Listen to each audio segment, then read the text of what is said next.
ආයිබෝවන් අපි අද 6 ශ්‍රේණිය භූගෝල විද්‍යාව විෂයේ පළවෙනි පාඩමට අදාළ තවත් වැදගත් කොටස් දෙකක් සාකච්ඡා කරන්නයි බලාපොරොත්තු වෙන්නේ.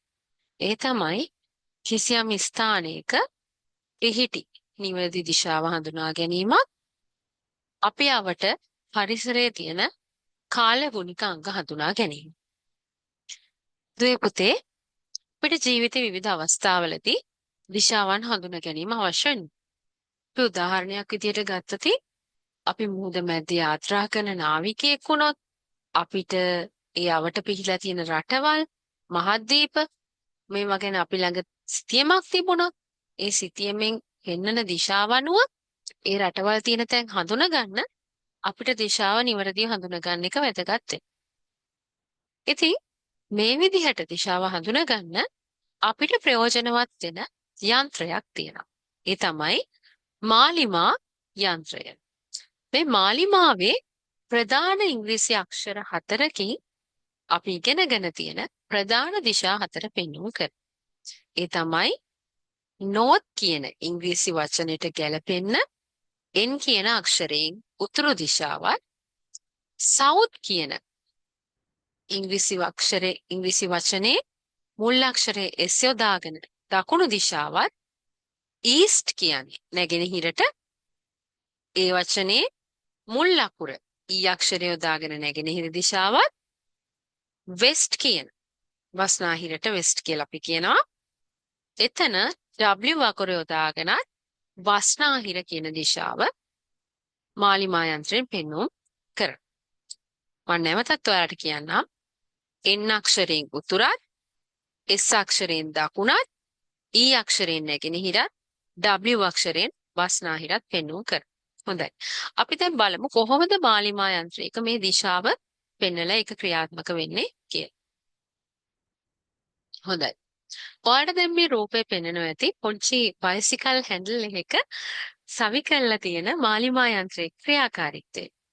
පුතේ මේ යන්ත්‍රයේ පුංචි කටුවක් එහෙම නැත්නම් ඊහිසක් වගේ සුදු සහ රතු පාටින් පෙන්වලා තියෙනවා. මේ රතු පාටින් පෙන්ලා තියෙන ඊහිස්සේ කොටසෙන් තමයි අපි මුහුණලා, ඒ කියන්නේ අපි මාලිමාව අරගෙන ඒක උතුරු පැත්තට ගමන් කරනකොට මේ රතු පාටේ හිස N කියන උතුර පෙනෙන අකුර ගාව නවත. ඒ විදිහට E කියන අක්ෂරයෙන් නැගෙනහිර පැත්ත, S කියන අක්ෂරයෙන් දකුණු පැත්ත, W කියන අක්ෂරයෙන් බස්නාහිර පැත්තත් අපිට පෙන්වුම් කරනවා. ඒ අපි කතා කරේ ප්‍රධාන දිශා. හැබැයි මේ මාලිමා යන්ත්‍රයේ ප්‍රධාන දිශා 4. ඒ දිශා 4 අතර පිහිටලා තියෙන අනු දිශාවල පිහිටීම හොයාගන්නත් ලේසිම දේ තමයි මාලිමා යන්ත්‍රය පාවිච්චි කරලා උතුරු දිශාව හොයාගන්න එක. එතකොට උතුරු දිශාව හොයාගත්තට පස්සේ අපිට පුළුවන් අනිකුත් දිශාවල පිහිටීම හොයාගන්න. දැන් අපි මේ රූප සටහන බැලුවොත් උතුර සහ නැගෙනහිර කියන ප්‍රධාන දිශා අතරේ අපිට පෙනෙනවා ඊසාන දිශාව. අපි දන්නවා උතුරු දිශාව N අක්ෂරේනොත් නැගෙනහිර දිශාව E අක්ෂරේනොත් පෙනෙනවා කියලා. එහෙනම් N සහ E අතර පිහිටින්නේ මෙන්න මේ north east කියන තැන. NE කියන අක්ෂරයෙන් පෙන්නන්නේ මේ ඊසාන දිශාව. ඒ විදිහටම නැගෙනහිර සහ දකුණ අතර, ඒ කියන්නේ S සහ E අතර SE කියන අක්ෂරයෙන් ගිනි කොන දිශාවත්, දකුණ සහ බස්නාහිර, ඒ කියන්නේ S සහ W අතර SW කියන අක්ෂරයේ නීරිත දිශාවත්, බස්නාහිර සහ උතුර අතර NW කියන අක්ෂරයේ වයඹ දිශාවත් පෙන්වුම් කරනවා. ඒ විදිහට මාලිමා යන්ත්‍රය පාවිච්චි කරලා උතුරු දිශාව හොයාගත්තට පසුව අනිකුත් ප්‍රධාන දිශා ටිකත් අනු දිශා ටිකත් හොයාගන්න අපිට පහසු වෙනවා. අපි දැන් බලමු අපි ළඟ මාලිමා යන්ත්‍රයක් නැති අවස්ථාවක කොහොමද දිශා හොයාගන්නේ කියලා. ඔයාලට මෙතන රූප සටහනෙන් පේනවා ඇති පුංචි දරුවේ හිරු නැගෙන අවස්ථාවේ, ඉර පායගෙන ඉන අවස්ථාවේදී ඉර පායන දිශාවට මුහුණලා එයාගේ අත් දෙක දෙපැත්තට දිගු කරලා හිටගෙන ඉන්නවා. ඉර නැගෙන්නේ නැගෙනහිරින්. එහෙනම් මේ දරුවා ඉර උදා වෙන නැත්තම් නැගෙනහිර පැත්තට මුල්ලා තමයි සිටගෙන ඉන්නේ. ඔයාලටත් පුතේ මේ ක්‍රියාකාරකම මේ දවස්වල ගෙදර නිවාඩුපාඩු ඉන්න නිසා අත්විඳලා බලන්න පුළුවන්.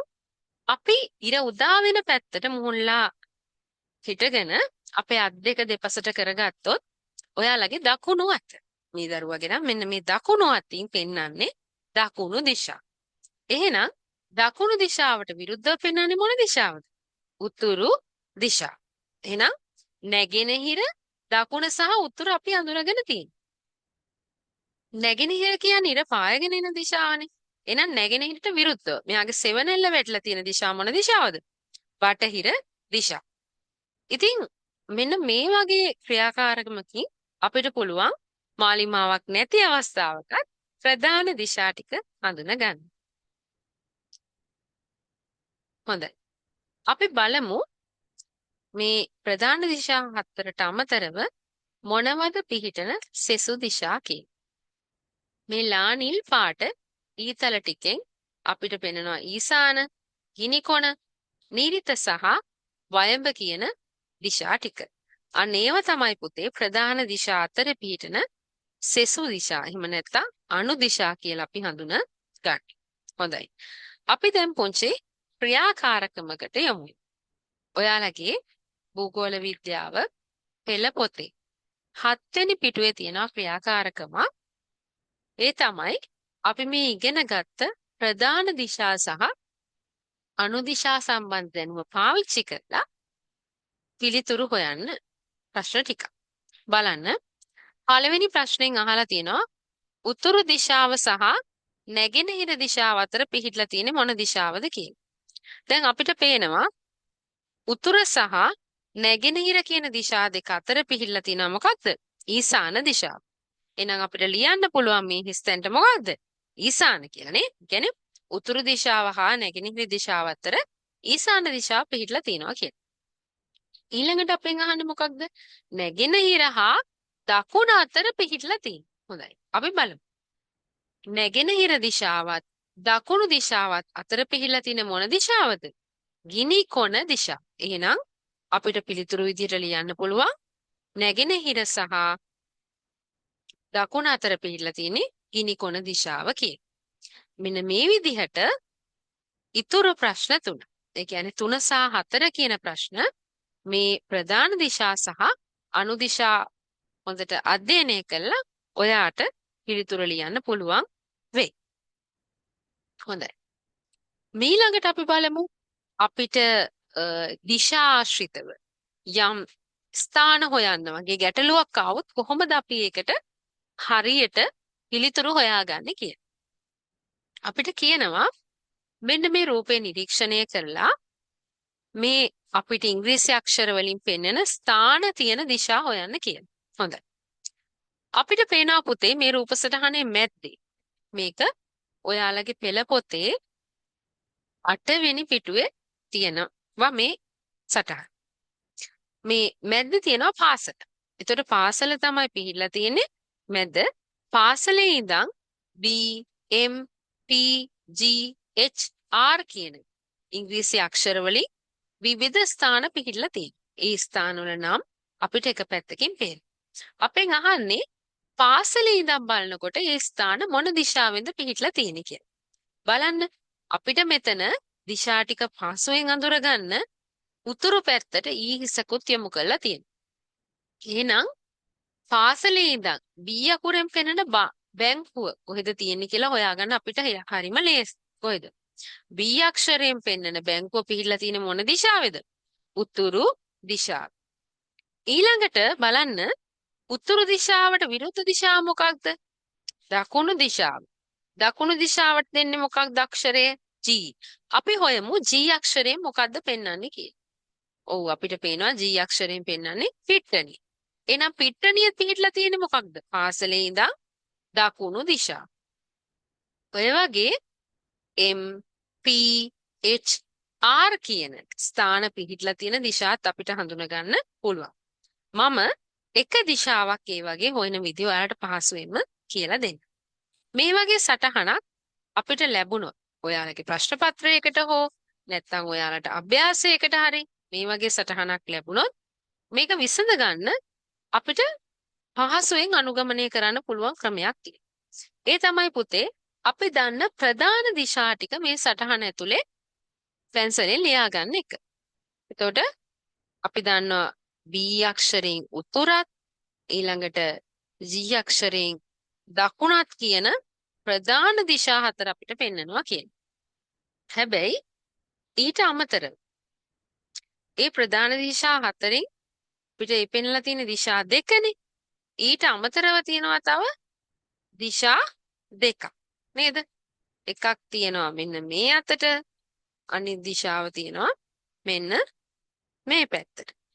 එතකොට ඒ දිශා වලින් පෙන්නන ස්ථාන අපි දන්නවා උතුර දකුණ මෙතන පිහිටලා තියෙන්නේ මොකද්ද?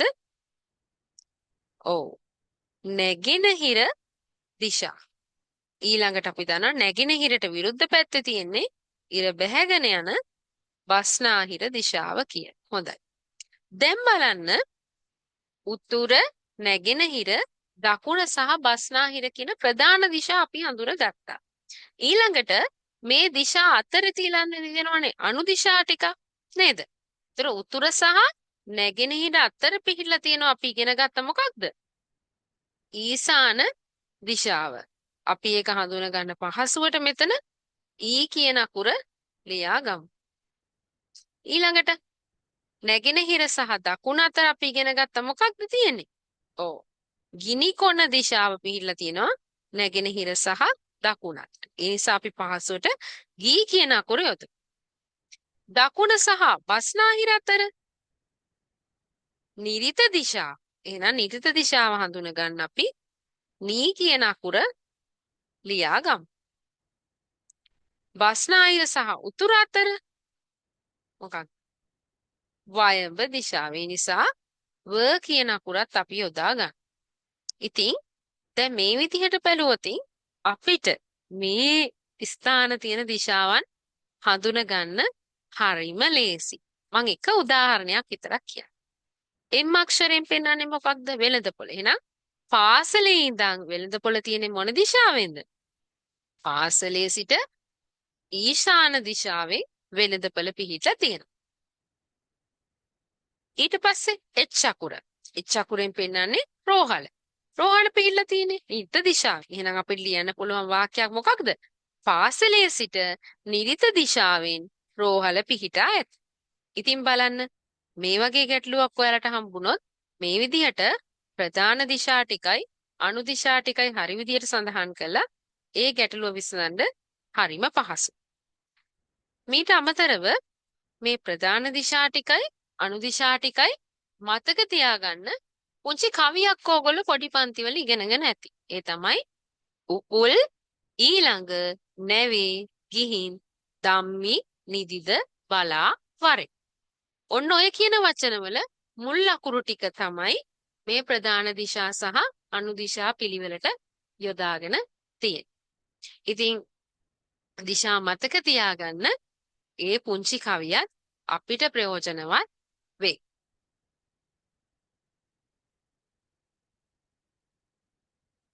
හොඳයි.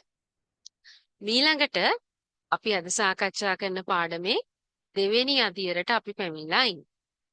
ඒ තමයි අපි ජීවත් වෙන අවට පරිසරය තුල සිද්ධ වෙන මේ කාලගුණික වෙනස්කම් කොහොමද නිවැරදිව හඳුනගන්නේ කියන එක.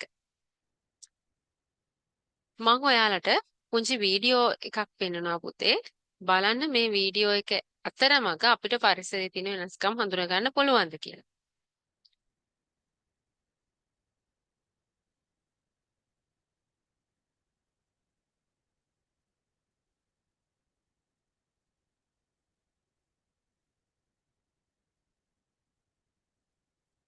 දැන් මේ වීඩියෝ එක මුලින්ම පේන්නේ වැසි සහිත අවස්ථාවක් නේ. පාරේ වාහන ගමන් කරනවා. ඊළඟට අපිට පේන්නේ මොකක්ද? සුළං හමන අවස්ථාව.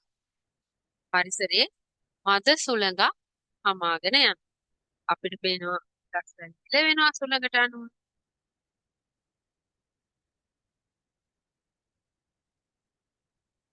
ඊළඟට ඔව් සුළඟෙන් පස්සේ අපිට පේනවා මොකක්ද? ඉර හොඳින් පායලා සූර්යාලෝකයේ වැඩි අවස්ථාව. දැන් පෙන්වන්නේ මූදේ උණාටු. ඒ වගේම අහස වලාකුලින් බර වෙලාවකොත් අපිට මේ වීඩියෝවෙන් පේනවා. එතකොට අපි ජීවත් වෙන මේ පරිසරයේ තියෙන පාරිසරික තත්ත්වය. එහෙම නැත්නම් අවුව, වැස්ස, සුළඟ, උණාටු මෙන්න මේ වගේ විවිධ පරිසර තත්ත්වයන් අපිට දකින්න පුළුවන්.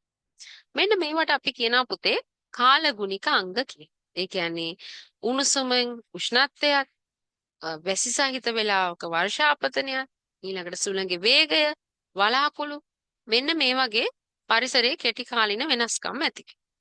මේවට අපි කියනවා කාලගුණික අංග කියලා. අපි ජීවත් වෙන පරිසරය හැම වෙලාවෙම පරිසරයේ තියෙන කාලගුණය එක විදිහට තියෙන්නේ නැහැ. දැන් ඔයාලා සමහර දවස් ඇති උදේට ඉස්කෝලේ යන්න පාසල් යන්න අවදි වුණාම උදේ පාන්දරම පොඩි වැස්සක් වැටෙනවා නේ. එහෙම නැත්තම් බොහොම වේගයෙන් තද ගොරවල බොහොම තද වැහි සහිත අවස්ථාවක් තියෙනවා. හැබැයි දවල් කාලය වෙනකොට ඒ වැස්ස අඩු වෙලා මොකද වෙන්නේ? හොඳට අවුව පායලා වියලි කාලගුණයක් අපිට දකින්න ලැබෙනවා. ඔය විදිහට එක දවසක් තුල වුණත් පරිසරයේ අපිට බොහොම කෙටි කාලීන වෙනස්කම් දකින්න ලැබෙනවා. ඉතින් මේ නිසා අපි කාලගුණය කියන එක හඳුන්වනවා පුතේ යම් ස්ථානයක කෙටි කාලයක් තුල ඒ ස්ථානයේ වායුගෝලයේ පවතින ස්වභාවයේ කාලගුණය කියලා හඳුන්වනවා. එතකොට දවසක් තුල අපිට කාලගුණේ විවිධ අවස්ථා, වැහිබර අවස්ථාවක්, උණුසුම් අවස්ථාවක්, ඊළඟට සුළං සහිත අවස්ථාවක්, සීතල මීදුම සහිත අවස්ථාවක් දැක ගන්න ලැබෙනවා. විශේෂයෙන්ම අපි කතා කරොත් මේ සීතල මීදුම සහිත කාලගුණය අපි දන්නවා නුවරඑළිය වගේ ප්‍රදේශවල අපිට නිතරම දකින්න ලැබෙනවා කියලා. ඒ වගේම තමයි එකම දවසක ලංකාවේ එක එක තැන්වල පුතේ වෙන් කාලගුණ තත්ත්වයන් අපිට දකින්න පුළුවන්. උදාහරණයක් කිව්වොත් අපි නුවරඑළිය පැත්තේ සීතල මීදුම සහිත කාලගුණයක් තියෙනකොට යාපනයේ පැත්තේ උණුසුම් කාලගුණයක් තියෙන්න පුළුවන්. ඒ කියන්නේ එකම වෙලාවක වුණත් එක එක ස්ථානවල විවිධ කාලගුණික තත්ත්වයන් අපිට දැනගන්න පුළුවන්. අපි කොහොමද කාලගුණික තත්ත්ව ගැන තොරතුරු දැනගන්නේ? ඔයගොල්ලෝ ප්‍රවෘත්ති අහනවා ඇතිනේ. මේ ප්‍රවෘත්තියක් අවසානයේදී පුතාලා අහලා ඇති කාලගුණ වාර්තා ඉදිරිපත් වෙනවා. දැන් මෙතනත් ඒ වගේ පුංචි කාලගුණ වාර්තාවක් දීලා තියෙනවා. ඒ වාර්තාවේ පෙනෙන තොරතුරු වලින් අපේ ප්‍රශ්නත් අහලා තියෙනවා. අපි බලමු මොකක්ද මෙතන අපිට දීලා තියෙන කාලගුණ වාර්තාව කියන්නේ. පුතේ මේක ඔයාලගේ භූගෝල විද්‍යාව පෙළ පොතේ 11 වෙනි පිටුවේ තියෙන කාලගුණ වාර්තාව. අද පෙරවරු 9 අවසන් වූ පැය 24ක් කාලය තුල මිලිමීටර් 200 උපරිම වර්ෂාපතනයේ කටුනායකින්ද සෙල්සියස් අංශක 30ක උපරිම උෂ්ණත්වයේ ත්‍රිකුණාමලයෙන්ද අවම උෂ්ණත්වයේ සෙල්සියස් අංශක 12 නුවරඑළියෙන්ද වාර්තා විය. හොඳයි. මොකක්ද කියන්නේ? අද පෙරවරු 9. අපි හිතමුකෝ අද දවසට අදාළ කාලගුණ වාර්තාවක් කියලා මේ. එතකොට අද කවද්ද? අද 18 අප්‍රේල්. එතකොට අද උදේ 9න් අවසන් වූ පැය 24 කාලේ. එහෙනම් මේක ගණනය කරන්න පටන් ගන්න තියෙන්නේ කවද්ද? අද අප්‍රේල් 18 නම් අද උදේ 9ට පැය 24 සම්පූර්ණ වෙනවා කියන්නේ මේක ගණනය කරන්න තියෙන්නේ අප්‍රේල් 17 උදේ 9ට. ඒ කියන්නේ කාලගුණ වාර්තාවක තොරතුරු ගන්නකොට අවම වශයෙන් එක දවසක කෙටි කාලයක වෙනස් වීම බලනකොට පැය 24ක තුල පරිසරයේ සිද්ධ වෙන වෙනස බලනවා. එතකොට ඒ පැය 24 තුරම ලංකාවට ලැබිච්ච වැස්සේ වැඩිපුරම මිලිමීටර් 200ක වැස්සක් කටුනායකට ලැබිලා කියලා කියනවා. ඒ වගේම ලංකාවේ උෂ්ණත්වය ගත්තොත් වැඩිම උෂ්ණත්වයේ සෙල්සියස් අංශක 30 ත්‍රිකුණාමලයෙන්ුත් අවම උෂ්ණත්වයේ සෙල්සියස් අංශක 12 නුවරඑළියෙන්ුත් වාර්තා වෙලා කියලා කියනවා. ඊට අමතරව අපිට හුළඟ ගැනත් දෙයක් කියනවා. මොකක්ද? නිරිත දෙසින් හමායන සුළං නිසා ඉදිරි පැය 24 තුර බස්නාහිර දකුණ සහ මධ්‍යම කඳුකරේ බටහිර දෙසට තද වැසි ලැබෙනවා කියන. පුතේ ඔයාලට ඉදිරි වර්ෂවල 7 වසරේදී ඉගෙන ගන්න ලැබෙනවා මේ ලංකාවට වැස්ස ලැබෙන ක්‍රම. එතකොට එතනින් එක ක්‍රමයක් තමයි මෝසම් වර්ෂාව. ලංකාවට මෝසම් වර්ෂාව ලැබෙනවා නිරිත දිගින් හමායන සුළඟින් වගේම ඊසාන දිගින් හමායන සුළඟින්. දැන් මේ කාලගුණ වාර්තාවේ තියෙන්නේ මේ නිරිත දිගින් හමායන සුළඟෙන් ඉදිරි කාලය තුල ලංකාවට වැස්ස ලැබෙන්න පුළුවන් ලංකාවේ බස්නාහිර දකුණ සහ මධ්‍යම කඳුකරේ බටහිර පැත්තට කියලා. දැන් මේ කාලගුණ වාර්තාවෙන් අපෙන් අහනවා ප්‍රශ්න කිහිපයක්. බලන්න. පළවෙනි ප්‍රශ්නය අහනවා කාලගුණ වාර්තාවෙන් ඉදිරිපත් කරන කාලගුණික අංග. අපි ඉගෙන ගත්ත කාලගුණික අංග කිහිපයක් නේ. ඒ තමයි වර්ෂාපතනය, උෂ්ණත්වය, සුළං. ඒ කියන කාලගුණික අංග මෙතන තියෙනවා. ඊට පස්සේ අහනවා උපරිම වර්ෂාපතනය. වාර්තාවට අනුව උපරිම වර්ෂාපතනය මිලිමීටර කීයද? අපි දන්නවා. අපිට කියලා තියෙනවා මොකක්ද? උපරිම වර්ෂාපතනය මිලිමීටර 200 කටුනායකින්. අපෙන් අහන්නේ මිලිමීටර කීයද කියලා. එහෙනම් කීයද? මිලිමීටර 200යි. ඊළඟට අහනවා උපරිම හා අවම උෂ්ණත්වයේ වාර්තා වී ඇති ස්ථාන. අපිට බොහොම පැහැදිලිව කියනවා උපරිම උෂ්ණත්වයේ තියෙන ත්‍රිකුණාමලේ, අවම උෂ්ණත්වයේ තියෙන නුවරඑළියේ කියලා. හතරවෙනි ප්‍රශ්නේ බලන්න. රට තුලට සුළං හමායන දිශාව. අපිට කියනවා කොහෙද සුළං හමායන්නේ? නිරිත දෙසින් හමායන සුළං කියලා නේ. එහෙනම් සුළං හමායන දිශාව නිරිත දෙස කියලා ගන්නත් පුළුවන්. ඊට පස්සේ ආන්නේ මොකද්ද? කාලගුණ වාර්තාව මගින් හෙළිවන කාලගුණික අනාවැකිය. ඔන්න මේකේ වැදගත්ම දේ පුතේ. අනාවැකියක් කියලා කියන්නේ දැන් වෙලා නැහැ. ඒ කියන්නේ වර්තමානයේ වෙනකොටත් අතීතේවත් සිද්ධ වෙලා නැහැ. ඉදිරියේදී වෙයි කියලා අපි අපේක්ෂා කරන බලාපොරොත්තු වෙන දෙයක්. දැන් මෙතන වර්ෂාව, උෂ්ණත්වය මේ සියලු දේ අපිට ලැබිලා අවසන්. පැය 24ක් ඇතුළත ලැබිලා අවසන්. හැබැයි අපිට කියනවා බලන්න නිරිත දෙසින් හමායන සුළං නිසා ඉදිරි පැය 24 තුල බස්නාහිර දකුණ සහ මධ්‍යම කඳුකරේ බටහිර දෙසට තද වැසි ලැබෙනු ඇත. එහෙනම් මොකද්ද කාලගුණික අනාවැකිය? කාලගුණික අනාවැකිය තමයි ඉදිරි පැය 24 තුල බස්නාහිර දකුණ සහ මධ්‍යම කඳුකරේ බටහිර දෙසට වැස්ස ලැබෙනවා කියන්නේ. ඉතින් මෙන්න මේ විදිහට කාලගුණ වාර්තාවක් කියවලා ඒකින් හෙළිවෙන කාලගුණික අංග සහ තොරතුරු අවබෝධ කරගන්න අපි උත්සාහ කරන්න අවශ්‍ය වෙනවා. ඒ කාලගුණ වාර්තාවේ ඇතුළත් කාලගුණික අංග තමයි මේ තියෙන්නේ. මොනවද? උෂ්ණත්වය, වර්ෂාපතනය සහ සුළං. හැබැයි ඊට අමතරව පුතේ වලාකුළුත් අපිට කාලගුණික අංගයක් විදිහට සලකන්න පුළුවන්. හොඳයි. අපි දැන් බොහොම කෙටියෙන් සරලව මේ එක කාලගුණික අංග ගැන ඉගෙන ගමු. ඔගොල්ලෝ දන්නවද? ලංකාවේ කාලගුණය ගැන තොරතුරු හොයන ආයතනයක් තියෙනවා. ඒ තමයි මේ රූපසටහනේ පෙන්වන ශ්‍රී ලංකා කාලගුණ විද්‍යා දෙපාර්තමේන්තුව. මුතේ මේක කොළඹ බෞද්ධාලෝක මාවතේ තමයි පිහිටලා තියෙන්නේ. මේ කාලගුණ විද්‍යා දෙපාර්තමේන්තුවෙන් තමයි අපේ ශ්‍රී ලංකාවේ විවිධ ස්ථානවල තියෙන කාලගුණයේ තියෙන තොරතුරු එකතු කරලා සමස්තයක් විදිහට තොරතුරු අරගෙන ඒවා ගණනය කරලා ප්‍රකාශ කරන්න. අපි බලමු කොහොමද ඒක කරන්නේ කියලා. කොළඹ තියෙන ප්‍රධාන කාලගුණ මධ්‍යස්ථානට අමතරව ලංකාවේ එක ප්‍රදේශවල කාලගුණික මධ්‍යස්ථාන තියෙනවා.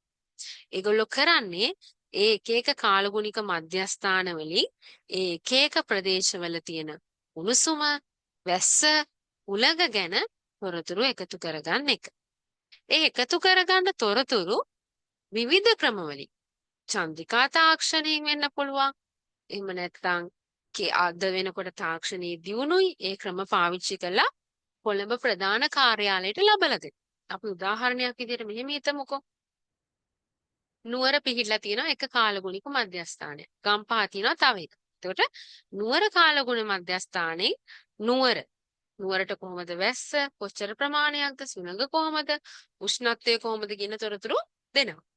ගම්පහ මධ්‍යස්ථානෙත් ඒ වගේ තොරතුරු දෙනවා. මොන විදියට ලංකාවේ දින හැම මධ්‍යස්ථානකෙම තොරතුරු ලැබුණාට පස්සේ ඒ කොහොම තොරතුරු අරගෙන කාලගුණ විද්‍යා දෙපාර්තමේන්තුව බලනවා ඒ ගෙවිච්ච පැය 24 ඇතුළත වැඩිම වැස්ස ලැබිලා තියෙන කොයි පැත්තද? අඩුම වැස්ස ලැබිලා තියෙන කොයි පැත්ත? වැඩි උෂ්ණත්වයක් කොහෙද? ඔන්න ඔය වගේ තමයි ඒගොල්ලෝ පුතේ තොරතුරු හොයාගන්නේ. ඒ තොරතුරු හොයාගෙන අර අපි කලින් සාකච්ඡා කරා වගේ කාලගුණ වාර්තාවක් නිර්මාණය කරගන්නේ ඒ තොරතුරු ආශ්‍රයෙන්.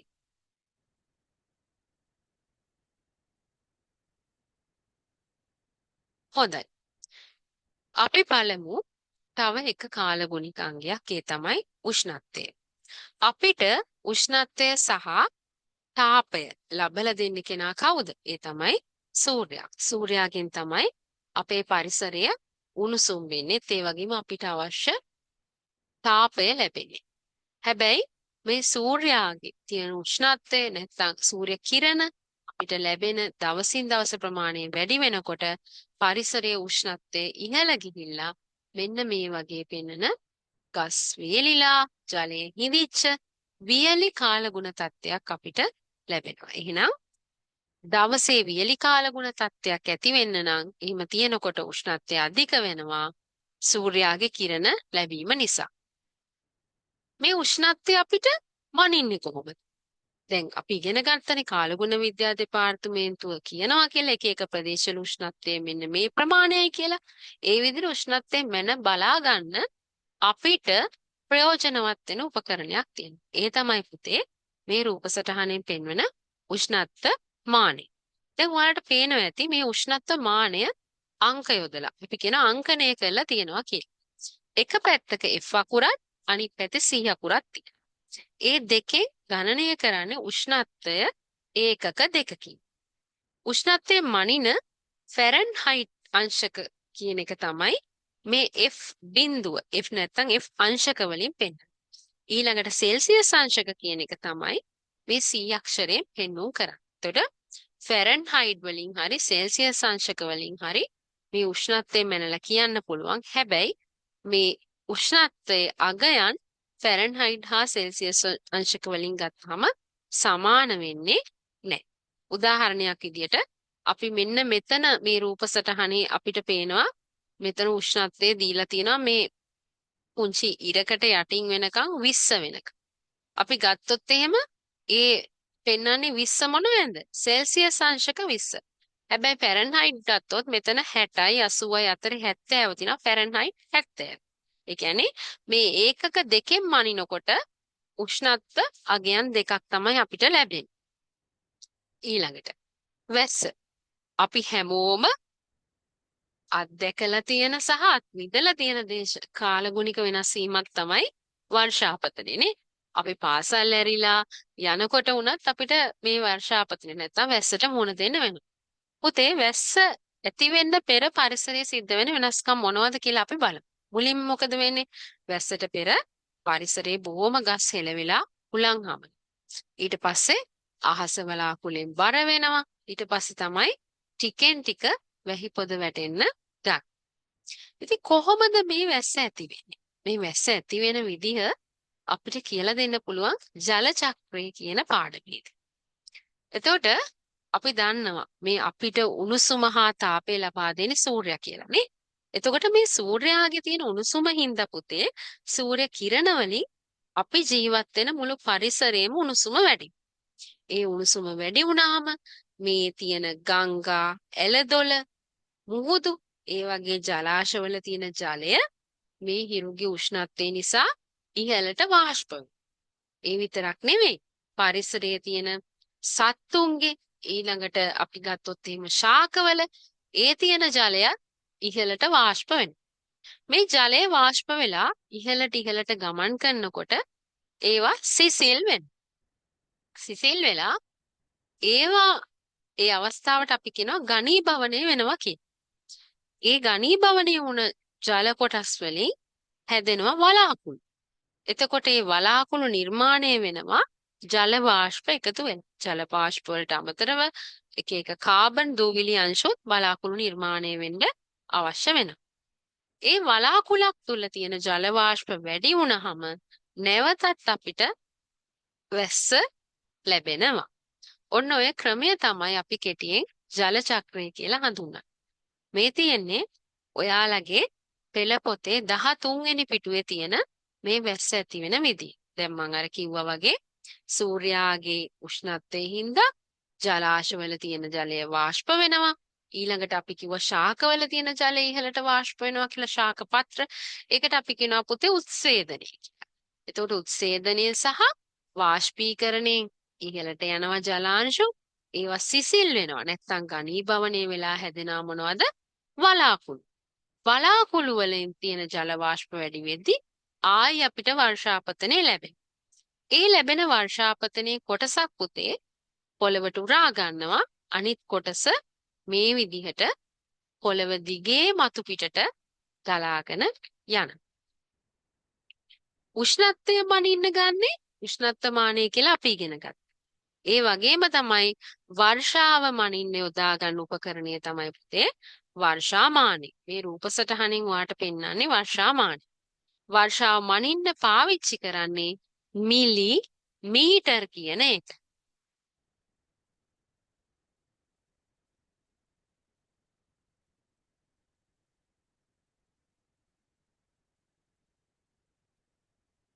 ඊළඟට ඔයාලට කරන්න පුංචි අභ්‍යාසයක් තියෙනවා.